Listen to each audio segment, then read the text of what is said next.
दिव्यवाणी तेरी अमृतवाणी प्रभु दिव्यवाणी तेरी अमृतवाणी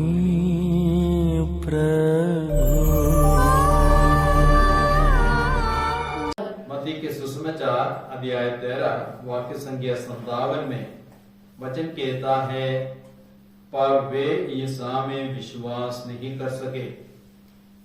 ईसा ने उनसे कहा, अपने नगर और अपने घर में नबी का आदर नहीं होता। और वाक्य 58 में लोगों के अविश्वास के कारण उन्होंने वहां बहुत कम चमत्कार दिखाए।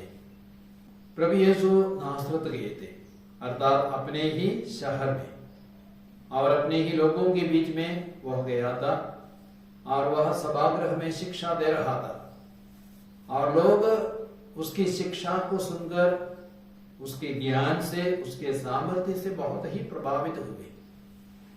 और लोगों ने कहा, यह सब इसको कहां से मिला? इतना ज्ञान, इतना सामर्थ्य, यह तो बड़े का बेटा है, मरियम का पुत्र है। इसके भाइयों को, बहनों को, सबको हम जानते हैं। लेकिन उन्होंने ईसा में विश्वास नहीं किया और इसलिए ईसा क्या बोले? अपने ही नगर, अपने ही कुटुंब में, अपने ही घर में नबी का आदर नहीं होता। जब अपने ही कुटुंब में, अपने ही परिवार में, नगर में नबी का आदर नहीं होता तो क्या होता है? और उन्होंने उसका तिरस्कार किया तो क्या होता है?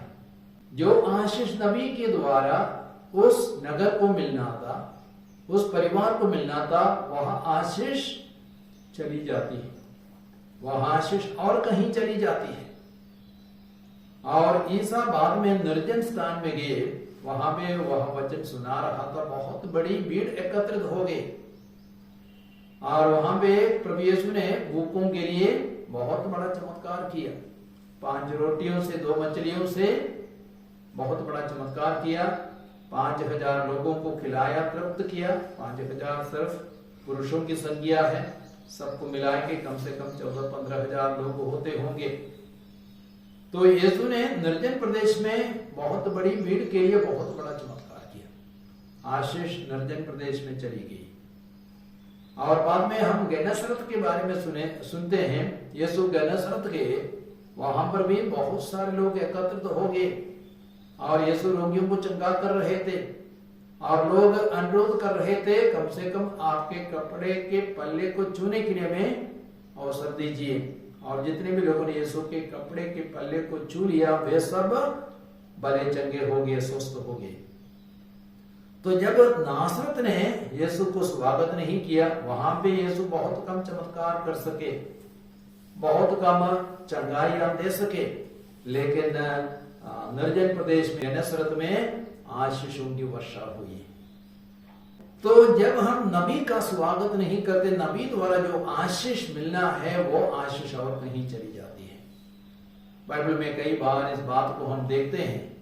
उत्पत्ति ग्रंथ अध्याय 37 में हम देखते हैं, जो सब एक बहुत ही अच्छा इंसान था और उसका पिता याकूब उसको प्यार भी करता था और यूसुफ को कुछ सपने मिलते थे, सपनों के माध्यम से प्रभु उनसे बातें कर रहे थे। विशेष रूप से आशीषित व्यक्ति था और विशेष अभिषेक उसके ऊपर था। लेकिन भाइयों ने क्या किया? जोसेफ के भाइयों ने ईर्ष्या जलन किया और उसका तिरस्कार किया और इस्माइलियों के हाथ में उसको बेच दिया। और आशीष कहां चली गई? आशीष कहां चली गई? मिस्र देश में चली गई। इस्राएल को वो आशीष मिलना था, लेकिन इस्राएल को वो आशीष नहीं मिली। जोसेफ के द्वारा आशीष मिस्र देश को मिल गई और वो अंत में मिस्र देश का शासक बन गया। और जब वहां अकाल पड़ा, मिस्र देश के लोगों के जीवन को बचाया और अंत में कानान देश से भी उसके भाई अनाज खरीदने के लिए मिस्र देश गए। उसी प्रकार नबी एलिया के बारे में हम पढ़ते हैं। यदि आप राजाओं का पहला ग्रंथ पढ़ेंगे अध्याय 17 वाक्य संख्या 8 से 16 तक में नबी एलिया का तिरस्कार किया गया। विशेष करके राजा अहाब ने और इजराइलियों ने नबी एलियस का तिरस्कार किया और नबी एलियस का स्वागत नहीं हुआ। तो एलियस कहां भेजा गया? सिदोन के सरेप्ता की विधवा के पास भेजा गया। उसके बारे में प्रभु यीशु कहते हैं लूकस के सुसमाचार अध्याय 4 वाक्य संख्या 26 और 27 में, नबी एलियस के समय में इजराइल में कई सारी विधवाएं थी, लेकिन नबी एलियस उन विधवाओं के लिए आशीष का स्रोत नहीं बना, लेकिन किसके लिए आशीष का स्रोत बना? सरेप्ता की विधवा के लिए।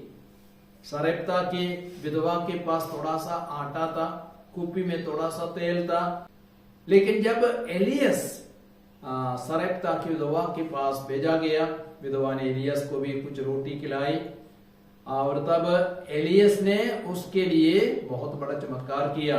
जब तक इजराइल की धरती पर पानी नहीं बरसा तब तक बर्तन में ना आटा समाप्त हुआ, ना कुप्पी में तेल समाप्त हुआ। और बाद में उस विधवा का बेटा मर गया था। नबी एलियस ने उसके लिए प्रार्थना की और उसको पुनः जीवन मिला। तो जब हम नबी का स्वागत नहीं करते हैं, नबी का आदर नहीं करते हैं, जो आशीष नबी के द्वारा हमें मिलना है वो आशीष और कहीं चली जाती है। इसी बात को हम नबी एलीशा के बारे में भी सुनते हैं। नबी एलीशा के समय में इजराइल में कई सारे कोढ़ी थे, लेकिन कौन सा कोढ़ी चंगा हो गया? सीरी नामान नबी एलीशा के पास भेजा गया और नबी एलीशा ने उससे कहा तुम यरदन नदी में जाकर के 7 बार डुबकी लगाओ, और नामान ने वैसा ही किया और वह पूर्ण रूप में निरोग हो गया, वह चंगा हो गया। आज भी ये सब होता है कि नहीं? आज भी नबी का आदर अपने घर में, अपने शहर में नहीं होता है, और इसलिए हमें पहचानना है उन लोगों को जो विशेष रूप से ईश्वर द्वारा आशीषित है, अभिषिक्त है। और हो सकता हमारे मन में ईर्ष्या जलन आता है, इसलिए हम उनका तिरस्कार करेंगे, लेकिन हमें उनका स्वागत करना है, उनको प्रेम करना है, उनको प्रोत्साहित करना है, उनके लिए विशेष रूप से प्रार्थना करनी है। तब ऐसे विशेष रूप से आशीषित लोग, अभिषिक्त लोग हमारे लिए आशीष का स्रोत बनेंगे।